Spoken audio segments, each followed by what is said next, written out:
तो सभी को जय श्री कृष्ण। तो आज का जो विषय है वो ये है, जैसा कि आपने थंबनेल भी देख लिया होगा, कि क्या ईश्वर हमारे पाप कर्मों के फल को नष्ट करते हैं, क्षमा करते हैं अथवा नहीं।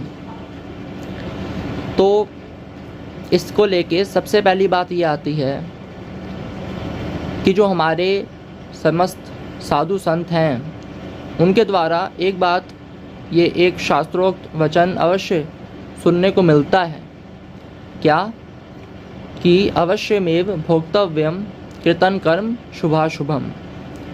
यानी हमारे द्वारा जो शुभ और अशुभ कर्म किया जाता है उसका फल हमको प्राप्त होता ही है। लेकिन फिर दूसरी जगह हमारे ही साधु संत ये भी कहते हैं कि भजन करने से, भजन कीर्तन करने से, भगवान की भक्ति करने से, नाम जाप करने से जो हमारे पाप कर्म हैं वो नष्ट भी हो जाते हैं, हमारे सारे पाप नष्ट भी हो जाते हैं। तो यहाँ स्वामी सच्चिदानंद करके जो इनके हैं एक, या इनके पक्ष के जितने भी लोग हैं, उनको यहाँ पे समस्या आती है कि जो ईश्वर हैं कि भक्ति करने से, ईश्वर की भक्ति करने से, ईश्वर का नाम लेने से ऐसा कैसे हो सकता है कि हमारे जो पाप कर्म हैं वो नष्ट हो जाएं। परंतु क्योंकि शास्त्रों में ये बात आई है कि अवश्यमेव भोक्तव्यम कृतं कर्म शुभाशुभम, तो ये कैसे हो सकता है कि जो हमने कर्म किया उसका फल हमको ना मिल करके उसका फल ही ख़त्म हो जाए। ये चीज़ें ये लेकर के आते हैं, ये कहते हैं कि ये ऐसे जो गलत बात है, ऐसा नहीं हो सकता। तो भगवत गीता में ये भी तो बात आ रही है, सर्वधर्मान परित्यज्य माम एकम शरणम व्रज अहम त्वाम सर्वपापेभ्यो मोक्षयिष्यामि मा शुचः। तो हम भगवान की, यदि भगवान के कह रहे हैं मेरी शरण तू ग्रहण कर, मुझ सर्वशक्तिमान ईश्वर की शरण में तू आ जा, और आ जाने से मैं तेरे सभी पापों को नष्ट कर दूंगा, समस्त पापों को नष्ट कर दूंगा।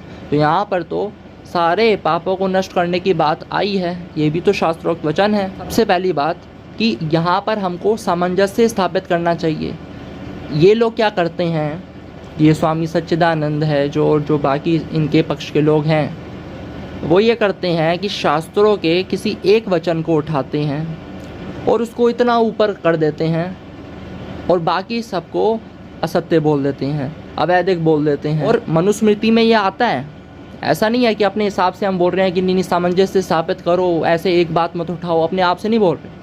मनुस्मृति में भी ये बात आती है कि यदि शास्त्रों में दो प्रकार की चीज़ें, दो विरुद्ध हमें ऐसा लग रहा है कि विरुद्ध बातें भी हैं, उनको भी, दोनों को ही धर्म मानना चाहिए, ऐसा मनुस्मृति में आता है। तो ये लोग किसी एक चीज़ को ऊपर कर देते हैं, दूसरी चीज़ को गलत ठहरा देते हैं। परंतु हमारे द्वारा, हम मनुस्मृति को मानने वाले लोग हैं, हम मनुवादी हैं, तो सामंजस्य कैसे स्थापित होगा कि हाँ अवश्यमेव भोक्तव्यम कृतं कर्म शुभाशुभम, अच्छा बुरा जो भी अशुभ कर्म करेंगे उसका फल हमको प्राप्त होगा। लेकिन यदि हम भगवान की शरणागति ग्रहण कर लेते हैं, भगवान के शरण हो जाते हैं, तो हमारे जितने भी पाप कर्म हैं उसको भगवान नष्ट कर देते हैं। ये थोड़ा सामंजस्य वाली बात हुई ना, अब इसको और अच्छे से समझिए। यहाँ पे एक ये भी प्रश्न खड़ा कर सकते हैं कि यदि भगवान शरणागति ग्रहण करने पर हमारे पापों को क्षमा कर देते हैं, तो ऐसे तो हर व्यक्ति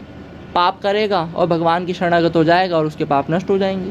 तो यहाँ पर ये बात आती है कि जब हमारे द्वारा हमारी ये सोच समझकर, जानबूझकर हम किसी उसको करते हैं, किसी बुरे कर्म को करते हैं, अनुचित कर्म को करते हैं, अधर्म करते हैं, अशास्त्रीय कार्य करते हैं जानबूझकर, कि भगवान तो हमें क्षमा कर ही देंगे, हम उनके शरणागत हो जाएंगे, तो उस कर्म को भगवान क्षमा नहीं करते।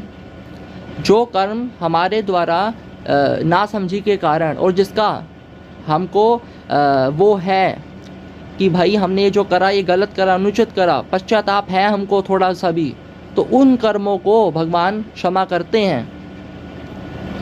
ऐसे नहीं कि तुम सोचो कि मैं तो होशियारी कर लूँ, मैं तो अपने कोई भी कर्म कर लूँ, बुरा अशुभ कर्म कर लूँ, अधर्म कर लूँ, गलत कार्य कर लूँ, अनुचित कार्य कर लूँ और उसके बाद मैं शरणागति ग्रहण कर लूँ तो मैं बिल्कुल, मेरे पाप वो हो गए, नष्ट हो गए। ये नहीं है। यहाँ पे एक प्रश्न ये भी खड़ा कर सकते हैं ये लोग कि ये तो फिर भेदभाव हुआ ना, कि शरण में आ गया तो बस उसको उसके पाप नष्ट कर दे रहे हैं और जो बाकी का अपना कर्म करी जा रहे हैं उनको उनका फल मिल रहा है, तो ये तो भेदभाव हुआ और ये न्याय नहीं हुआ। और ये ऐसा प्रश्न उठाएंगे कि नहीं, ईश्वर तो न्याय प्रिय हैं, ईश्वर तो न्याय प्रिय हैं, वो ऐसा कैसे कार्य कर सकते हैं कि किसी के पाप नष्ट कर दें और किसी के ना करें, एक समान बात करेंगे, ईश्वर तो न्याय प्रिय हैं। तो यहाँ पर न्याय कैसे हुआ और अन्याय कैसे नहीं हुआ, इसको समझिए। मान लीजिए 2 विद्यार्थी हैं और उनमें से एक जो है वो अपने परीक्षा की तैयारी नहीं करता और जो दूसरा है वो परीक्षा की तैयारी अच्छी करता है। क्या उस विद्यार्थी को जब अच्छे मार्क्स मिलेंगे, क्या उस व्यक्ति के साथ जिसने अच्छी तैयारी नहीं करी, जिसने प्रयास नहीं करा एग्ज़ाम में अच्छे मार्क्स लाने का, जिसने पढ़ाई करी ही नहीं, तो क्या उसके साथ भेदभाव हुआ, अन्याय हुआ? नहीं हुआ, न्याय ही हुआ, क्योंकि उस व्यक्ति ने पढ़ाई करी और उस व्यक्ति ने पढ़ाई नहीं करी, तो उसके साथ पढ़ाई ना करने वाले के साथ यहाँ पे अन्याय तो नहीं माना जाएगा। तो इसी प्रकार क्या कि जो भगवान की शरणागति ग्रहण कर रहा है, उसने करा ना, उसने शरणागति ग्रहण करी तो उसको फल प्राप्त हुआ, और जिसने शरणागति ग्रहण नहीं करी उसको फल प्राप्त नहीं हुआ, वो वंचित रह गया। यही आया ना समझ। अब यहाँ पे लेकिन हम यहाँ पे आप क्या कहेंगे कि नहीं यहाँ पे तो भेदभाव हो रहा है, जो अपना कर्म कर रहा है बस भगवान की शरणागति ग्रहण नहीं कर रहा, उसके तो भगवान जो पाप है वो क्षमा नहीं कर रहे हैं, ख़त्म नहीं कर रहे हैं, नष्ट नहीं कर रहे हैं, परंतु जो शरणागति कर रहा है उसके तो नष्ट कर रहे हैं। यहाँ पे तो उन्होंने उनके साथ भेदभाव कर दिया जो शरणागति ग्रहण नहीं कर रहे हैं, यहाँ पे भेदभाव हो गया। और वहाँ पर भेदभाव नहीं हुआ, 2 विद्यार्थियों के बीच जो नहीं पढ़ा उसके साथ भेदभाव नहीं हुआ, वहाँ पर बोला जाएगा हाँ ये तो न्याय है। तो इस चीज़ को थोड़ा समझिए। तो जो अलग से प्रयास करता है किसी चीज़ के लिए, उसके पश्चात उसको कोई फल प्राप्त होता है, तो वो न्याय हुआ या अन्याय हुआ?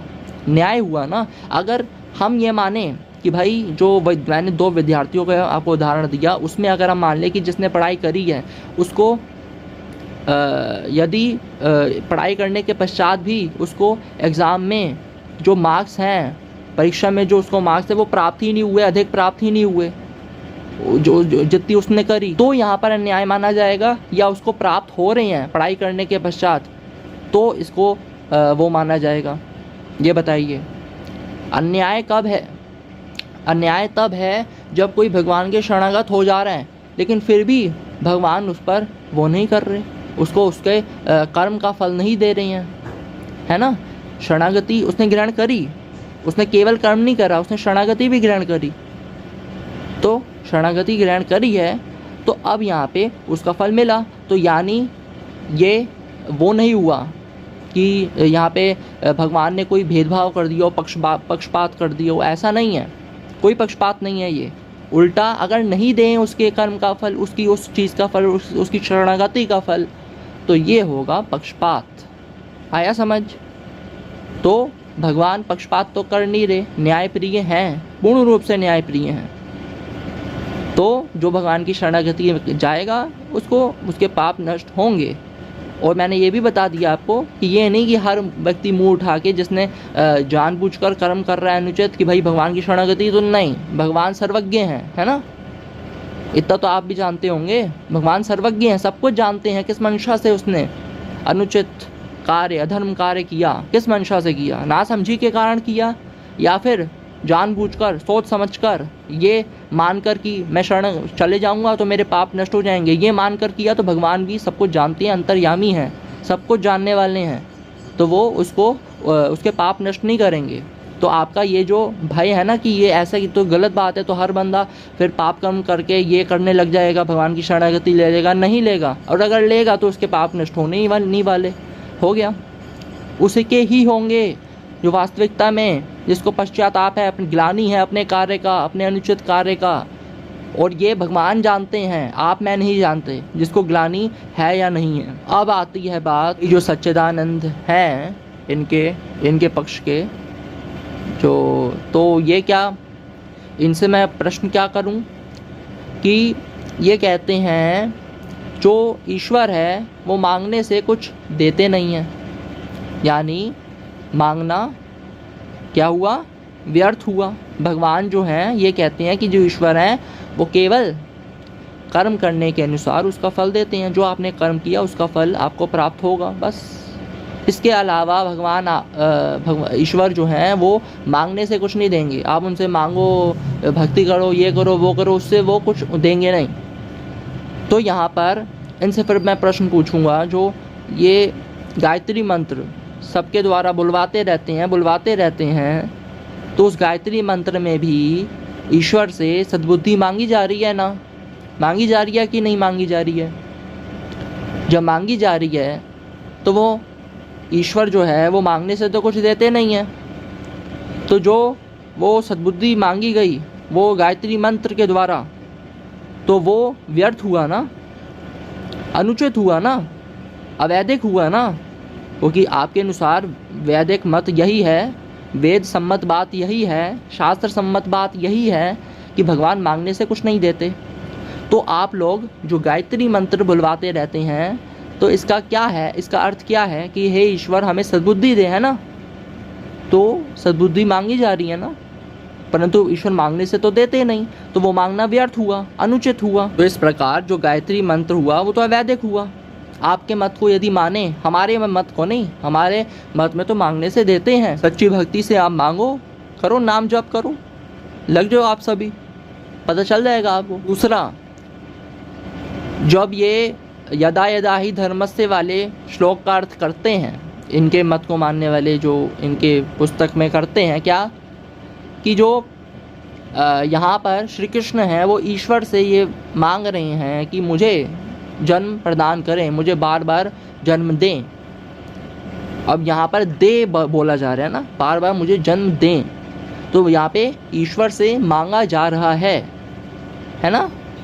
तो ईश्वर से, जब ईश्वर मांगने से कुछ देता नहीं है, तो जो ये श्री कृष्ण हैं आपके अनुसार जो महापुरुष हैं, तो श्री कृष्ण ऐसा व्यर्थ की मांग कर ही क्यों रही हैं? यानी एक जगह आप श्री कृष्ण को योगेश्वर कह रहे हैं और दूसरी जगह आप उनके द्वारा एक ऐसा कार्य कराते हुए आप दिख रहे हैं जो एक थोड़ी सी भी बुद्धि रखने वाला, जो ये जानता है कि ईश्वर मांगने से नहीं देते हैं, वो भी ये कार्य नहीं करेगा। वो कार्य आप श्री कृष्ण से करवा रहे हैं, योगेश्वर श्री कृष्ण से करवा रहे हैं, तो आप श्री कृष्ण का कितना सम्मान करते हैं, इससे सिद्ध हो जाता है। तो मुझे लगता है कि इनके द्वारा जो प्रलाप किया जाता है इस विषय को लेकर, या फिर आपके किसी के भी द्वारा अगर ये प्रश्न हुआ होगा, कभी उत्पन्न हुआ होगा, बुद्धि में आया होगा कि ये क्या है कि एक जगह अवश्यमेव भोक्तव्यम और एक जगह ये सर्वधर्मान परित्यज्य, तो ये इसका क्या है संबंध और इसको कैसे इसका उत्तर निराकरण करें,